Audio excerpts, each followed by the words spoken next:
computer closer to you, the chair. Okay, so this is episode 31, Alzheimer's, What They Forget to Tell You. And we're here. We are seeing all of Karen's thighs. You see this? I warned her, but I think this is the type of podcast that she's looking to do today. So I'm just going with the flow. I can't see the bottom of the screen. That's why. They can. Clearly, evidently. No, like, okay, can you see now? How about now? Would you like a blanket? How about now? It's not supposed to be that type of podcast, but in any case. Yes, hi, we're here, live and direct. Good evening to you all. Thank you for joining us once again. Alzheimer's, What They Forget to Tell You. Episode 31. What? Why do you have to say that?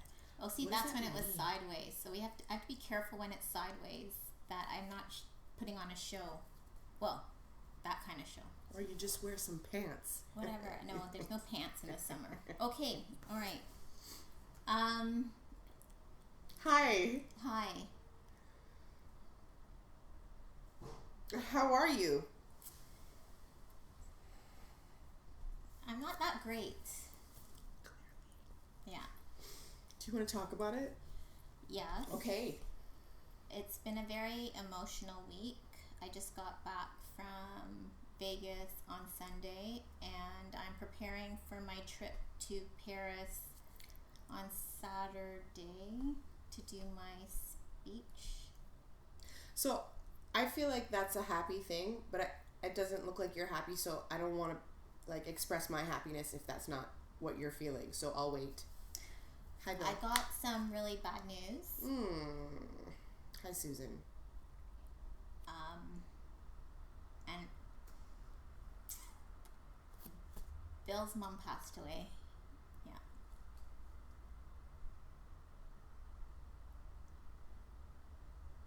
Why didn't you tell me this before? He wanted to come on today. He thought he would be strong enough to come on, but today he's just gonna watch today. Oh. Well, I wasn't ready for that. Yeah. Bill.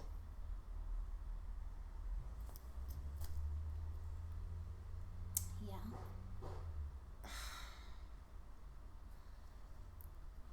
Okay, so that's a lot. I'm speechless. I'm so sorry to hear that. She had Alzheimer's for 5 years, and her heart just stopped from the stress of it. Yeah.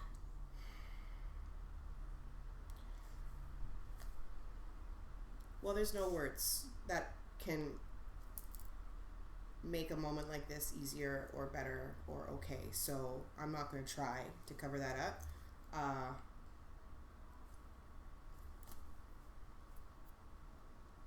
Wow. That's a lot, and it's hard, and I'm sorry. And Bill, if you need anything, please don't hesitate to let us know. We are here for you within this community. You know, you've been an active part, a supporter of ours for a really long time. So if there's anything that we can do, please do not hesitate to reach out, call us, leave us a message. Man, we understand what the loss feels like. We've lost a parent as well, so I know that there's no words right now as to what you're feeling. Just know that we're thinking about you, we're praying for you, and we're so very sorry. Well, I was just gonna say, because people don't understand Alzheimer's because they just think it's the disease and it's neurological. So, thank you. But it's underreported. So what happens? It'll say pneumonia. It will say other things, which means that Alzheimer's or dementia is really underreported. So right now, in the U.S., it's the 6th leading cause of death, but really it's probably the third leading cause of death under cancer and heart disease. And it's just because of this exact same thing. And probably even with my mom, like when she does pass, it probably won't say Alzheimer's, but it should. It really should. So I'm really sorry, Bill. I know I've already expressed that, but it really, it's very close to home for me, as you know. So, and again, I'm just inbox away. Okay. I don't know. Oh, you're welcome, Bill. I don't know. Kind of where do we go from here? I don't know. So, I don't know if you are wanting to continue. If you want to maybe cut it short today, because it's a lot. It's really up to you. If there's anything you guys want to talk about, or it's just it's heavy. Parental loss is huge, and especially when you're dealing with the cause of it being Alzheimer's, and like she said, it's close to home, and this is what we do. So it's never going to be easy. Well, maybe because your loss is a little bit less, like mine is a long time ago, 17 years. Maybe you can give him some things that helped you. I know it comes in waves for you, so maybe you can explain that and what you do to try to process through your grief. Sure, I can do that. Leading Lady has been saying, tell us more on how it affects physically, and she thought, or she was under the impression that it was all mental. No, it's so what happens is the brain is atrophied, and so different parts of the brain, there's amyloid plaque in the brain, which develops, and then it causes like a Brillo pad in your brain. So depending on where the plaque is, each part of the brain is dying. So and neurons are dying, so they're not connecting, which is why certain things my mom eventually, for her first, because it was in the frontal lobe, it affected her speech and her comprehension, so that was the first to go. And then slowly, as the brain is shrinking and atrophied, it will affect different areas of the brain. So her walk, she forgot how to walk. She forgot how to talk, and then she forgot how to chew. So she's on puree, and then eventually, if it progresses in the scheme, the stages, she'll forget how to swallow, which is the last stage. And well, you have to think your brain is like the hardware of your whole body. It tells you what to do. And if that's shutting down, it's not just mental. Now it will present physically. So I always say it's like reverse aging, because and her body is very rigid, so she's going to probably go back into the fetal position. And then we have a do not resuscitate, because typically what happens when a person doesn't swallow, it's up to the family member, but my brother and I decided we're not doing that with a feeding tube, because that's just sustaining. So she'll eventually just, I guess, starve to death. That's the reality. Or with my mom, she has seizures, so she may have a seizure and then that's it. She may have a heart attack, because her heart might give out. She may get pneumonia, because we're not treating pneumonia. So if she gets pneumonia, she just gets pneumonia. We're not giving antibiotics or anything. So you could die a number of ways when you have Alzheimer's, or if you have really bad bed sores, which thankfully my mom doesn't, you could probably die from sepsis. So yeah. Which is infection. Oh. Yeah. Which is horrible and painful. That's how our grandmother passed, right?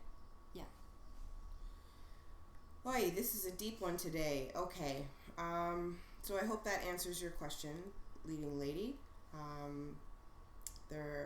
If there's any other questions or whatever, please drop it right here. We'd be happy to share some information. I guess that's why, when you hear, and of course it's going to be sad. I didn't know Bill's mom, but it's still like it's very close to home. I know exactly how he's feeling because I've lived like this for over 2 years of expecting and preparing, even though you can't prepare, but you, as much as I can, I try to prepare, and it's tough. It's that tough. Anxiety of every time a phone rings, every time, something happens or a noise or anything, it just gets you. Yeah. Which kind of, I was telling you with my own dad, my dad passed in 2015, did not have Alzheimer's. He had many years of heart issues stemming from when he was younger. And I remember when, the year before he passed, he had spent a pretty long time in the hospital, and I had spent a week with him when he first went in. And I remember, certain triggers happening for me viscerally without even knowing. There's certain things that happen within the hospital setting, like bells that are happening on the monitor screens for people, patients that are being monitored by the nurses and the doctors, and the noises that those bells make. I remember, how traumatizing the PA system being, when they would call a code blue, or they would call a code white, or they would call a code orange, or whatever code they're calling. Every time you hear that bell, you're paralyzed. It's just these things that happen to you. So I can just imagine for you, like your phone ringing or a text message, or you're just anticipating this moment that has not come yet for you, but for Bill it has. And you can never prepare. And a lot of people have asked me that, who are dealing with sick parents or a sick loved one, and they say, you recently gone through this with your dad. Is there any advice that you can give? And I'm like, no. I mean, I wish I could, and I'm not an expert by any means. I'm speaking from my experience.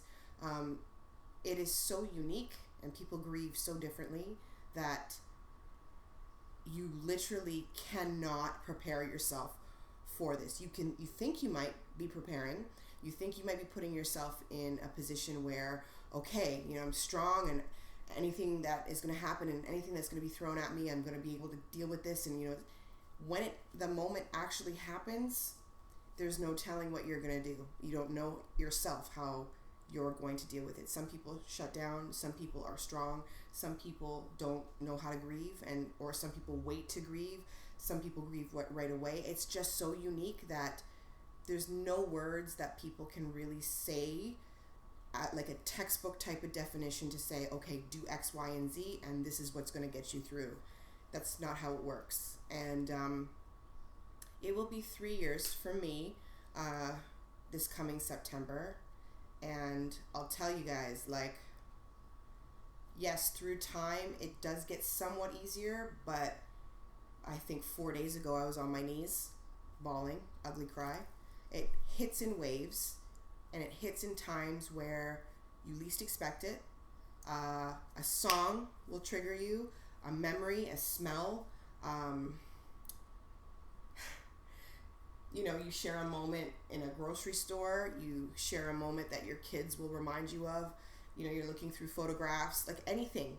And it can be out of the blue. Like you're having a great day. Nothing is really, it's not like you wake up sad or you wake up emotional. It just hits you. And when it does, it's paralyzing. But you ride the wave, and you learn throughout time how to ride the wave better than when it first initially happens. So that's really all I can say in terms of my own experience on dealing with grief and the loss of a parent. It does get easier, but it doesn't. And it really just depends on your mental capacity and what you're doing to get yourself through. Some people deal with it head on, and I would suggest that. Get help. Go talk to somebody. Go talk to your doctor. I don't suggest getting antibiotics or pills or prescription anything. That's just me. I feel like that just kind of puts a band-aid on the situation, and I'm somebody that likes to deal with things head on and walk through it. Some people can't cope, and some people need it, and I'm not here to judge. So if that's what you need to do what you got to do to get by. you know, we still have to live. We still have families. We have, you know, work. We have kids. We have spouses. We have bills to pay. Things have to happen. So whatever you need to do to function and to continue, you do what you have to do. But get help. Seek help. Speak to somebody. You know, go to your doctor. Go to somebody that you trust, and do not keep it in, because that's when depression and things happen, and you know, you can spiral downwards really quickly, and it's hard to get out. So I don't know if that helps, but that's just definitely what, you know, I've learned throughout these past 3 years, and it's tough. It's tough. It's not easy. So yeah, I want to kind of move on, because I'm gonna get a little bit teary-eyed here, but yeah, I don't know if there's anything else you want to cover. You did say that you were traveling on Saturday, and do you want to talk maybe a little bit on that? You're the keynote speaker for Alzheimer's. Tell us a little bit of what you're doing, just so that we understand what's happening. I was asked to do a keynote speech in Paris, and to judge some posters. I'd actually done that before I left at Trillium, but so yeah, I'm going to Paris, and it should be exciting, but right now I'm just, it's no, Bill, you do not have to apologize. Don't ever, no, it's not you at all. Please don't. We're here to support, especially in this time. No apologies needed at all. If you need anything, we're here. Inbox, call, text. We're here. So that's the sadness, I guess, about this disease. If you want to, it's like, you know, even at the happiest moments, you know, pain just keeps creeping through. Like, it's just like, you know, this should be really, I guess, a happy moment, even though it's bittersweet because of the topic.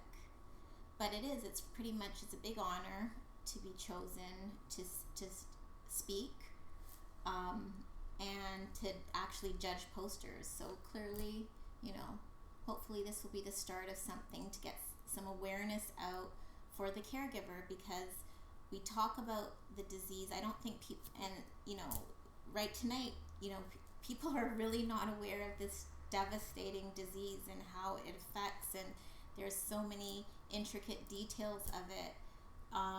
So it's about time we get the word out and talk about it. Yeah. It's not going away.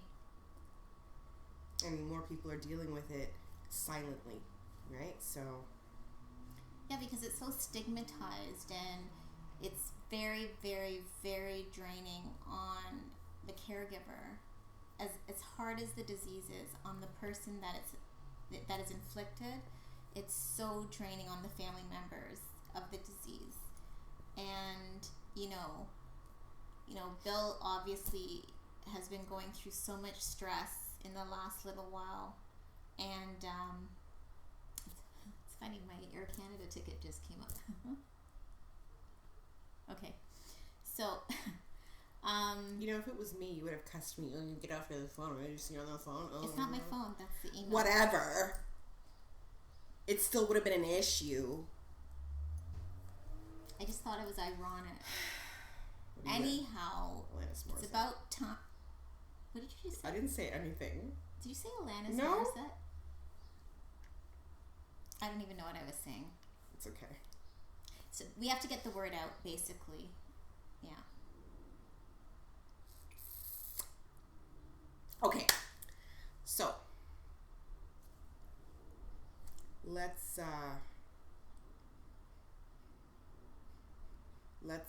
cut this. Let's cut this short today, because it's a bit heavy, and it's deep, and it's, you know, Bill, thank you for supporting us and for being part of our journey and for letting us into your life. So we're grateful for that. And Bill is going to come on, he said. He just couldn't today. Of course not. But he was going to. But yeah. Soon. In the future. Yeah, soon. We would love to hear from you, your perspective, your journey. And, you know, there's so much to learn from you and everybody else going through their own stuff that, you know, we look forward to that moment. Anybody else, please feel free, if you guys are up to sharing with the rest of us in terms of what you're going through, or you want to call in and share a story or share some concerns, we're open to that. Just let us know. Outside of that, safe travels. Make sure you bring me back a magnet or a shot glass. No, a magnet. No, a keychain. You know, something. Paris.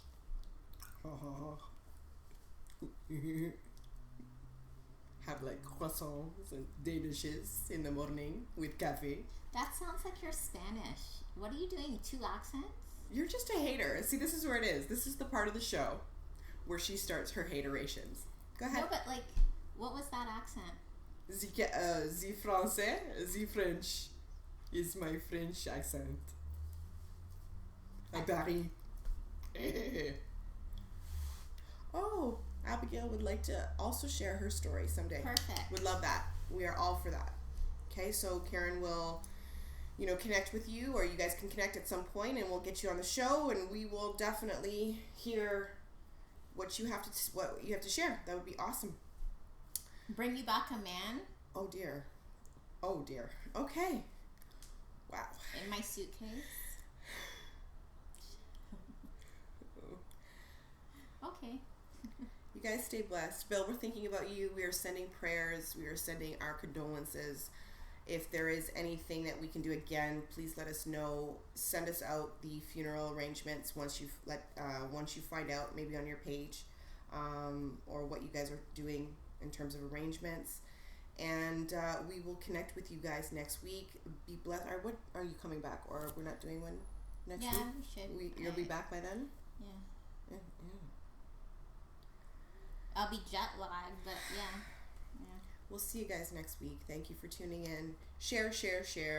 Send prayers and blessings. Yeah, because we were so discombobulated today. Like, we couldn't even get it the right way. It's just one of them days, girl. Yeah, it's one of those days.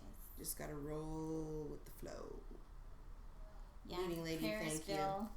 Take care, guys. We will see you guys next week. Take care of each other. Bye.